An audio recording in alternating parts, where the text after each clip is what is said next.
मीराबाई कबीर जी के पास जाती हैं और कहती हैं, महात्मा जी आज्ञा हो तो मैं शंका समाधान चाहती हूँ। मैंने आज तक किसी के मुख से ये नहीं सुना कि कृष्ण जी की भी जन्म मृत्यु होती है। परमेश्वर कबीर जी ने कहा, ये आपके धर्म गुरुओं की गलती है, जिन्हें आज तक स्वयं ज्ञान नहीं था कि उनके सदग्रंथों में क्या लिखा है। जिस रास्ते से मीराबाई कृष्ण जी के मंदिर जाती थी, उसी रास्ते में एक छोटा सा बगीचा था जिसमें कबीर साहिब सत्संग कर रहे थे।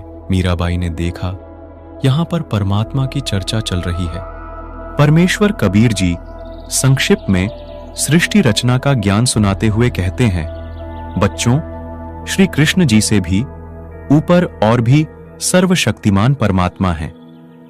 जन्म और मरण तो कृष्ण जी का भी समाप्त नहीं हुआ, तो उनके पुजारियों को कैसे पूर्ण मोक्ष मिलेगा। परमेश्वर कबीर जी के मुख से ये बातें सुनकर परमात्मा के लिए भटक रही आत्मा को नई रोशनी सी मिली। सत्संग समाप्ति के पश्चात मीराबाई कबीर साहिब के पास जाती हैं और कहती हैं, महात्मा जी आप आज्ञा दे तो मैं शंका समाधान चाहती हूँ। मैंने आज तक किसी धर्म गुरु के मुख से ये नहीं सुना कि श्री कृष्ण जी से भी ऊपर और कोई समर्थ शक्तिमान परमात्मा है। मीराबाई दौराहे पर खड़ी हो गई थीं। उन्हें समझ नहीं आ रहा था कि किनकी बातों पर विश्वास किया जाए। महात्मा जी मैं मानती हूँ कि साधु संत झूठ नहीं बोलते। मुझे पूर्ण मोक्ष की चाह है। कृपया करके मेरी शंका का समाधान करें। कबीर जी ने कहा, श्रीमद् देवी भागवत पुराण के 3 स्कंद में विष्णु जी स्वयं स्वीकार करते हैं, मैं विष्णु, ब्रह्मा तथा शिव नासवान हैं। हमारा आविर्भाव यानी जन्म तिरोभाव यानी मृत्यु होती रहती है। हम अविनाशी नहीं हैं। महात्मा जी मुझे तो स्वयं कृष्ण जी दर्शन देते हैं और मैं उनसे संवाद भी करती हूँ। अच्छा तो ठीक है, आप उन्हीं से पूछ लेना कि उनसे ऊपर भी क्या कोई परमात्मा है। वो झूठ नहीं बोलेंगे।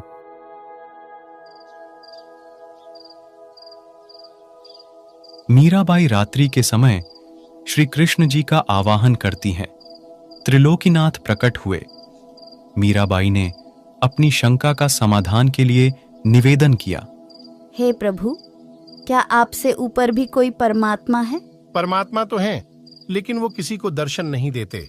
हमने खूब समाधि व साधना करके देख लिया है। मीराबाई ने कृष्ण जी से फिर प्रश्न किया कि क्या आप जीव का जन्म और मरण समाप्त कर सकते हैं? श्री कृष्ण जी ने मीराबाई से कहा कि ये तो असंभव है। जीव की जितनी अवधि होती है वह उतना ही जीता है, उससे ज्यादा एक श्वास भी वह नहीं ले सकता। मीराबाई को याद आया कि बगीचे में मिले संत जी ने उन्हें बताया था कि श्री कृष्ण जी से भी ऊपर भी एक और परमात्मा है। साथ ही उन्होंने ये भी कहा था कि मेरे पास वो मंत्र हैं जिनके जाप से जीव की आयु भी बढ़ सकती है। मीराबाई ने कृष्ण जी को बताया कि उन्हें बगीचे में एक साधु मिले थे और उन्होंने बताया था कि उनके पास ऐसे मंत्र हैं जिनके जाप से साधक सदा के लिए जन्म मरण से मुक्त हो जाता है। मुझे जितना ज्ञान था मैंने आपको बता दिया। आप उन संत की शरण में जाकर अपना कल्याण कराइए।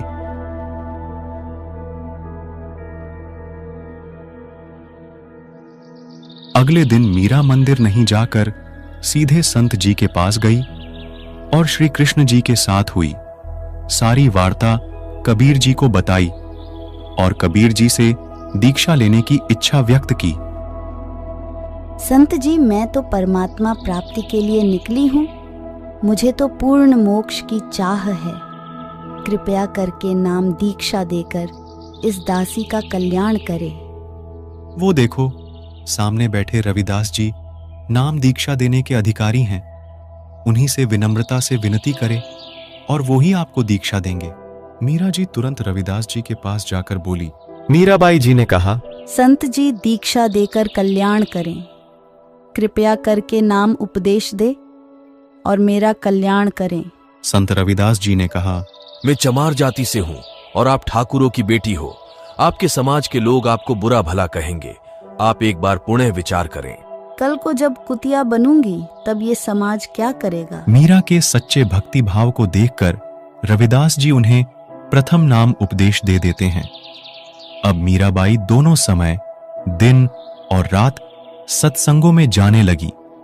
रात्रि के समय मीराबाई काफी देर तक सत्संग सुनती, क्योंकि सत्संग दिन की बजाय रात्रि में ज्यादा हुआ करता था। आजा बंदे शरण राम की, फिर पाछे पछतावेगा भाई। आजा बंदे शरण राम की, फिर पाछे पछतावेगा। मीरा को देर रात्रि तक घर से बाहर सत्संगों में जाता देख राणा क्रोधित हुआ। एक तो इस मीरा ने वैसे ही हमारी नाक कटवा रखी है, और अब देर रात को भी घर से बाहर पता नहीं कहां कहां जाती रहती है। आने दो इसको। मीरा का देवर मीरा के भक्ति मार्ग में रुकावट था। एक तो तुमने पूरे ठाकुर समाज में हमारी नाक कटवा रखी है, हमारी कहीं इज्जत नहीं रह गई है। सभी लोग ना जाने क्या क्या बातें बनाते हैं। तुम इतनी रात्रि को उन संतों के पास क्या करने जाती हो?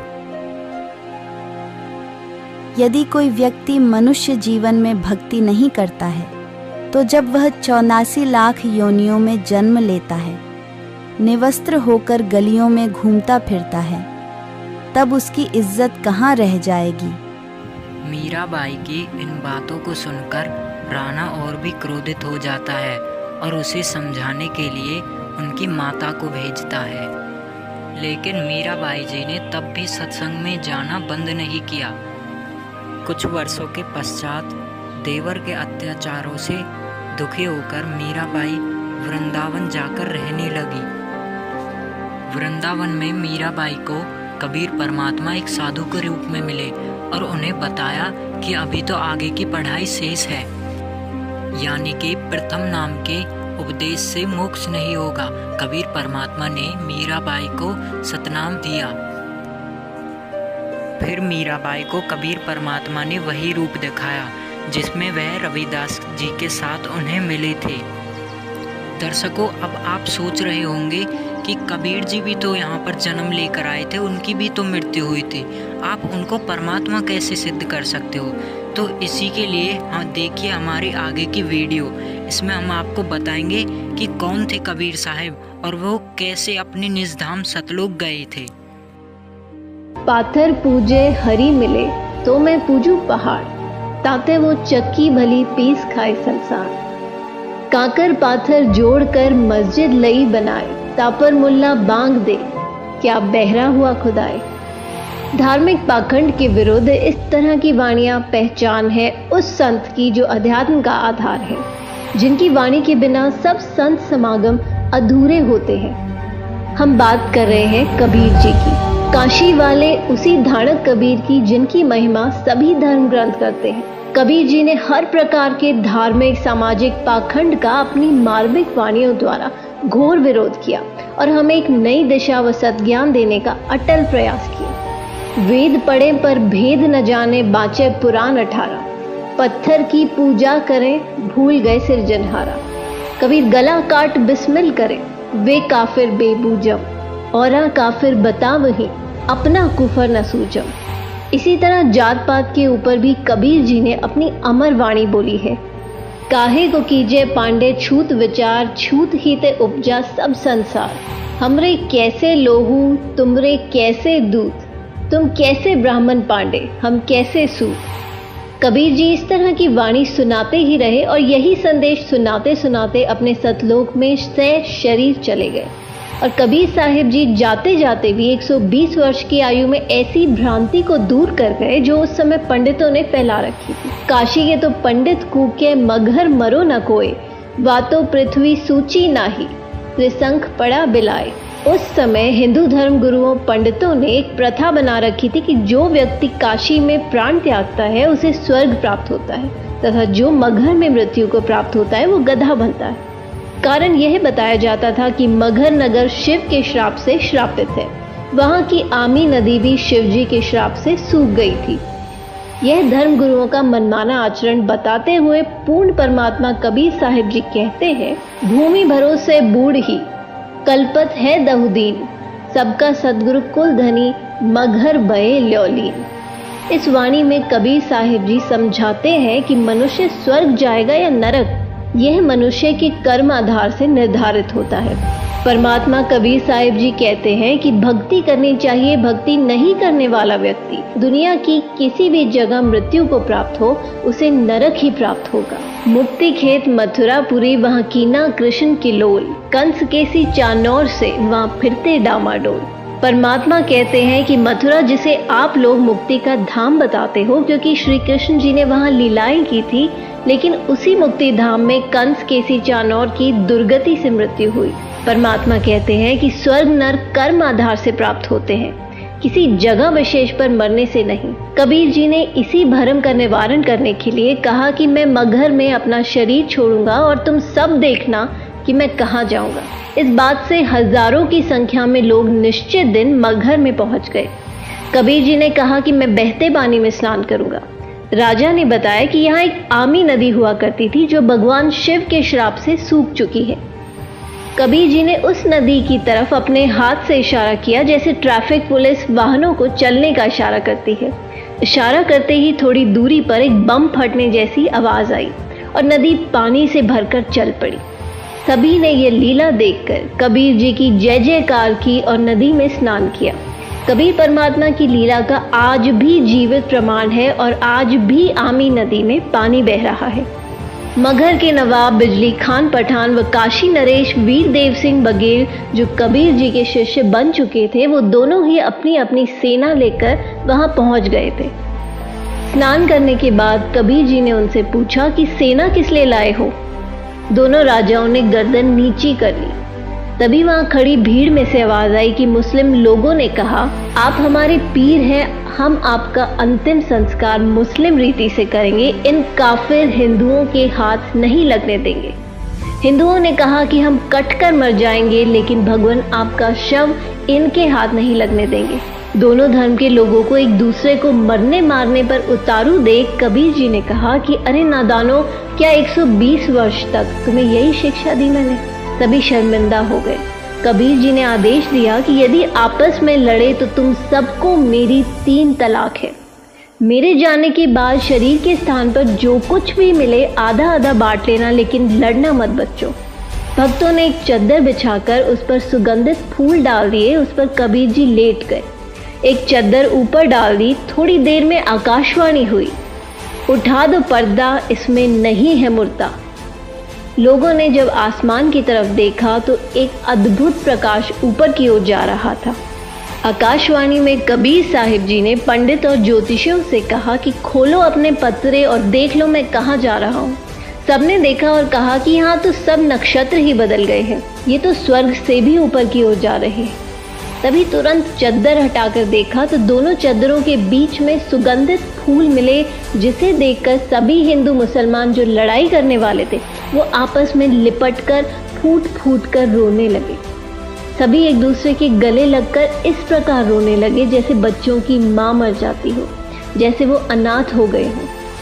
संत गरीबदास जी की अमर वाणी है, काशी तज गुरु मगहर आए दोहू दीन के पीर, कोई गाड्डे कोई अगन जरावे, ढूंढा ना पाया शरीर। आधे फूल एक चद्दर हिंदुओं ने व आधे फूल और दूसरी चद्दर मुसलमानों ने ले ली और वहीं पर साथ साथ यादगार बना दी। इसका प्रमाण मगहर में आज भी है और पूरे विश्व में केवल मगहर को छोड़कर ऐसी कोई जगह नहीं है जहां एक व्यक्ति की एक ही स्थान पर समाधि और मजार दोनों हो। अतः कबीर जी हमें जाते जाते भी ये संदेश देकर चले गए कि हिंदू मुस्लिम दो नहीं भाई, दो कहें सो दो जग जाई। कहाँ तो दोनों के बीच भयंकर युद्ध होना था और उसके विपरीत परमात्मा की दया से दोनों दीन हिंदू मुसलमानों में भाईचारा बढ़ा। लेकिन परमेश्वर दयालु है, उन्होंने जाते जाते भी उस अनर्थ को टाल दिया। तभी तो कहते हैं, आग लगी आकाश में झड़झड़ पड़त अंगार, संत न होते जगत में तो जल मरता संसार। वो परमेश्वर, वो संत जो विनाश से बचाने वाला है, जो प्राकृतिक परिवर्तन भी कर सकता है, वो कोई और नहीं, संत रामपाल जी महाराज जी ही। जी हाँ, संत रामपाल जी महाराज जी, जो वर्तमान में पाखंडवाद को खत्म करते हुए सत्य भक्ति का मार्ग चला रहे हैं। मानव समाज से निवेदन है कि संत रामपाल जी महाराज जी के सत्संग सुने और उनसे नाम दीक्षा लेकर अपना मानव जीवन सफल बनाएं।